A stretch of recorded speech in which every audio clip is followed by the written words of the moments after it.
जीतनराम मांझी के ब्राह्मणों के लिए अपशब्द बोले जाने के बाद से ही ब्राह्मण समाज में आक्रोश थमने का नाम नहीं ले रहा। ब्राह्मण समाज लगातार उनके खिलाफ अपना आक्रोश जाहिर कर रही है। इसी क्रम में बेगूसराय जिले के कृष्ण मोहन झा ने बेगूसराय न्यायालय में जीतनराम मांझी के खिलाफ मुकदमा दायर किया है, जिसमें उन्होंने जीतनराम मांझी पर ब्राह्मणों को अपमानित करने का आरोप लगाया है। जीतनराम मांझी पर आरोप लगाते हुए कृष्ण मोहन झा ने क्या कुछ कहा, पहले वो आप सुनिए।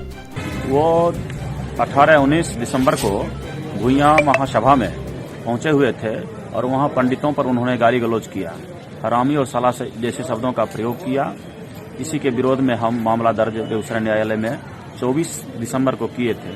शीतकालीन छुट्टी के कारण, अवकाश के कारण उस दिन मेरा ऑनलाइन नहीं हो पाया था। कुछ कोरोना के कारण नियम बदल चुका है और 3 तारीख को फिर एक वकील साहब कोर्ट खुला तो मर गए थे, इसलिए कोर्ट में छुट्टियां थी। फिर कल भी हम आए और आज जो है केस दर्ज हो गया है। केस ट्रांसफर हो गया श्री सुनील कुमार जी न्यायिक दंडाधिकारी के यहाँ।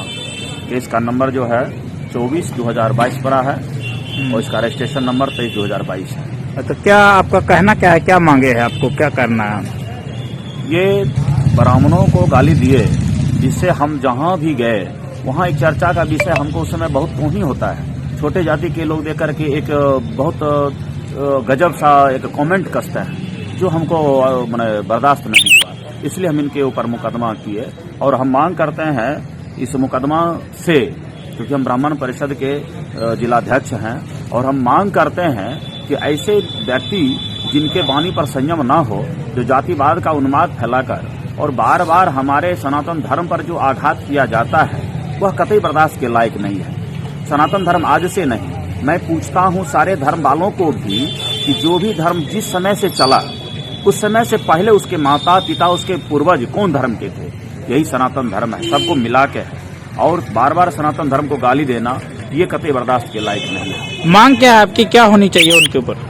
उनको सजा होनी चाहिए, उनका राजनीतिक करियर बंद होना चाहिए, उनके पर रिस्ट्रिक्शन लगना चाहिए। ऐसे लोगों के ऊपर, ऐसे लोगों का राजनीति से में प्रवेश निषेध होना चाहिए ना, तब तो हमारा देश चल पाएगा। क्या संविधान में किसी को अधिकार है कि वह किसी को गाली दे दे? क्या संविधान के अधिकार देता है? वो बार बार कहते हैं कि हम उस ब्राह्मण को गाली दिए जो मांस खाता है, जो मदिरा पीता है। क्या वो निर्णय लेंगे? क्या वो संविधान उनको अधिकार दिया है कि वो निश्चित करेंगे कौन क्या खाएगा, कौन क्या पिएगा? ठीक है, कोई खाता होगा, हम मानते हैं, ब्राह्मण भी खाता होगा, हम मानते हैं। फिर भी क्या उनको अधिकार है? क्या संविधान के अधिकार देती है गाली देने का? जो मांस खाएगा उसको गाली देंगे, जो शराब पिएगा उसको गाली देंगे? क्या नाम हुआ आपका? मेरा नाम कृष्ण मोहन झा है। वहीं हम आपको बता दें कि जीतनराम मांझी ने अपने बयान को लेकर प्रेस वार्ता कर ब्राह्मण समाज से माफी भी मांगी थी, जिसके बाद उन्होंने ब्राह्मण दलित भोज का आयोजन भी किया था, जिसमें उन्होंने तमाम ऐसे ब्राह्मणों को न्योता दिया था जो कि मांस, मछली और मदिरा का सेवन ना करते हों। हालांकि उनके इस आयोजन से भी ब्राह्मण समाज में काफी हो हल्ला मचा हुआ है। ब्राह्मण दलित भोज के आयोजन के बाद से ही मामला संभलने के बजाय और भी ज्यादा तूल पकड़ते नजर आ रहा है। अब देखने वाली बात यह होगी कि आखिरकार कृष्ण मोहन झा द्वारा दर्ज कराए गए मुकदमे पर न्यायालय क्या फैसला लेती है। Bureau report 24 TV India news. राज्य के स्तर पे किसी प्रदेश का मुख्यमंत्री होना अपने आप में एक बहुत ही सम्मानजनक पद है, और ऐसे पद को सुशोभित कर चुके जीतनराम मांझी अगर जाति पाति और नफरत फैलाने की बात करते हैं, तो मैं समझता हूं कि यह अभियोजन के लायक है।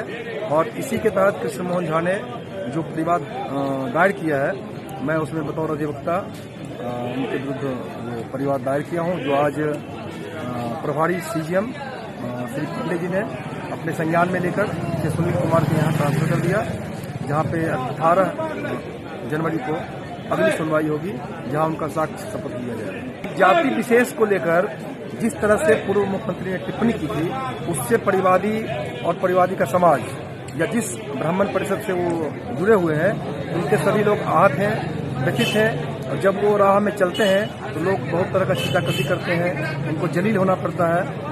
तो क्या कोई किसी भी जाति के लोगों को अपमानित नहीं होना पड़े? चाहे कोई भी आदमी किसी जाति में पैदा होता है, जाति का नाम लेके किसी को प्रताड़ित करना वो एक प्रताड़ना के समान है।